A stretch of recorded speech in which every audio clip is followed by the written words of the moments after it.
নমস্কার।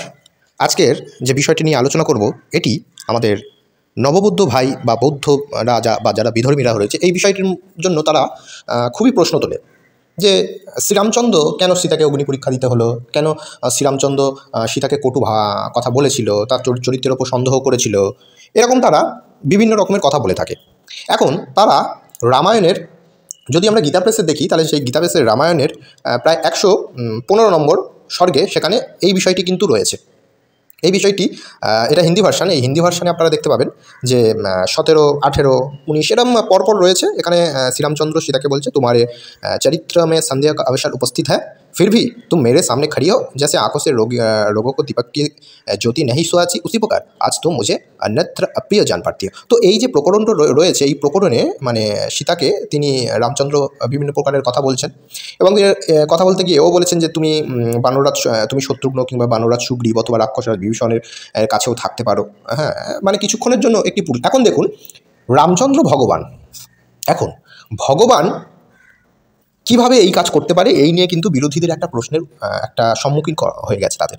তারা এই কথাটি বারবার বলে থাকে যে ভগবান তিনি তার স্ত্রীর ওপর চরিত্র কেন সংশয় করলো, কেন বা তাকে অগ্নি পরীক্ষা দিতে হলো।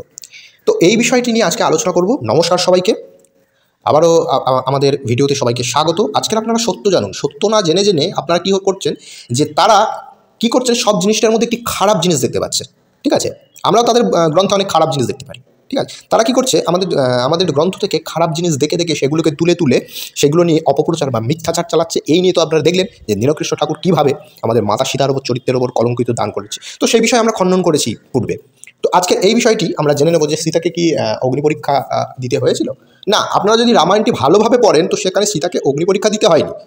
অগ্নিদেবের কাছে তিনি তার শুদ্ধতা চেয়েছিলেন, কীভাবে তিনি শুদ্ধতা অবলম্বন করবে সেটা চেয়েছিলেন, বা সদাচারে কীভাবে হতে পারে সেটা চেয়েছিলেন তিনি। এখন বিরোধীরা যেটা বলে সেটা কি আজকে আমরা একটু দেখে নিই।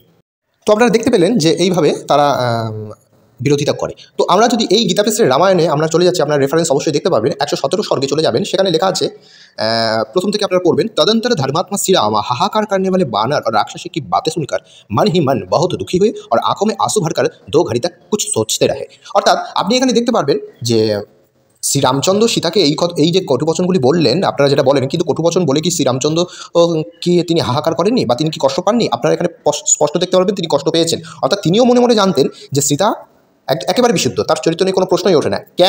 কেন সেটা পুষ্টি করার জন্য শ্রীরামচন্দ্র এই অধ্যায়ে কী বলছেন আপনারা দেখতে পাবেন। তাহলে এখানে দেখবেন দেবতারা শ্রীরামচন্দ্রের কাছে পৌঁছেছেন। তো সেখানে কি বলছেন 5 নম্বর শ্লোক দেখুন, भगवान श्री राम उनके सामने हाथ जोड़ खड़े थे, वे श्रेष्ठ देवता आभूषण से अलंकृत अपने विशाल भुजाओं उठाकर उनसे बोले, श्री राम आप संपूर्ण विश्व के उत्पादक, ज्ञानियों में श्रेष्ठ और सर्वव्यापक है, फिर उस समय आग में गिरी हुई सीता को उपेक्षा कैसे कर रहे हैं? आप समस्त देवताओं में श्रेष्ठ विष्णु ही है, इस बातों को कैसे नहीं समझ रहे हैं? पूर्व काल में वशुओं के प्रजापति जो ऋतधामा नामक वशु थे वे आप ही थे। आप तीनों लोगों के आदिकर्ता स्वयं प्रभु है। रुद्र में आपके 8वें रुद्र और 7वें 5वें 7वें ही आप ही है। তাহলে এখানে দেবতারা শ্রীরামচন্দ্রকে তার ভগবত্তা অনুরাগ, তার যে ভগবত্তার যে ব্যাপক, তিনি যে সর্বব্যাপক রয়েছে সেই সর্বব্যাপকতাকে এখানে আনছে।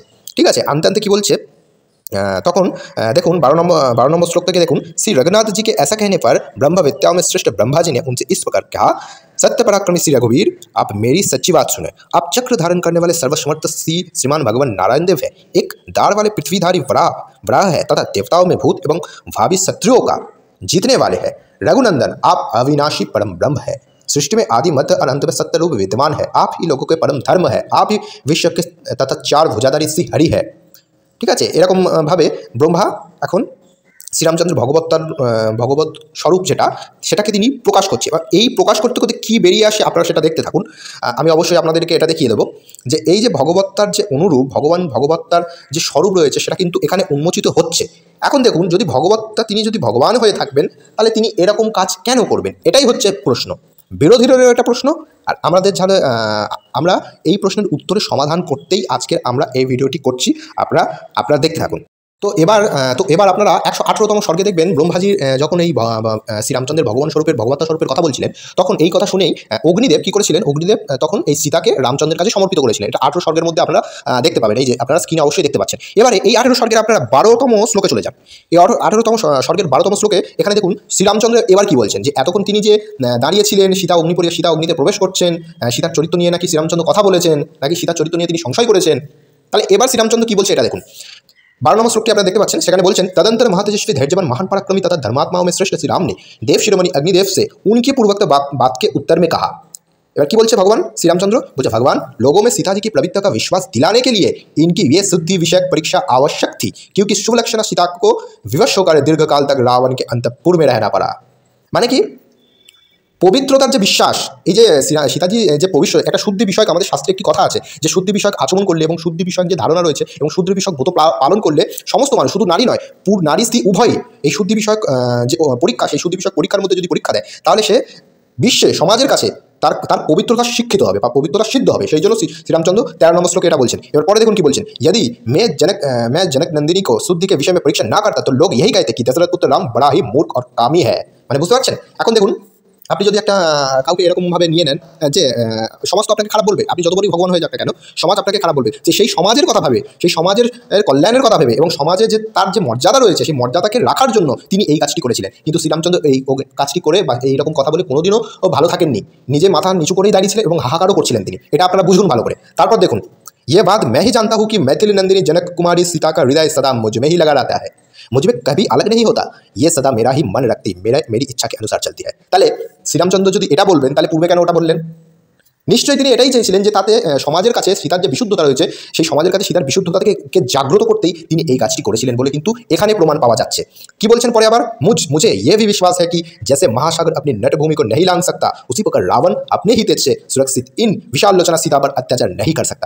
মানে আপনারা বুঝুন যে শ্রীরামচন্দ্রের এখানে স্পষ্ট হয়ে যাচ্ছে শ্রীরামচন্দ্রের কখনোই সীতার প্রতি এই যে সংশয় বা সন্দেহ কখনোই উপস্থিত ছিল না। এখন মানুষ স্বরূপে যখন তিনি এসেছেন, সেই মানুষের মধ্যে একটা ব্যাপার থাকে যেটা সমাজের কল্যাণের জন্য তিনি সেটা করতে চান।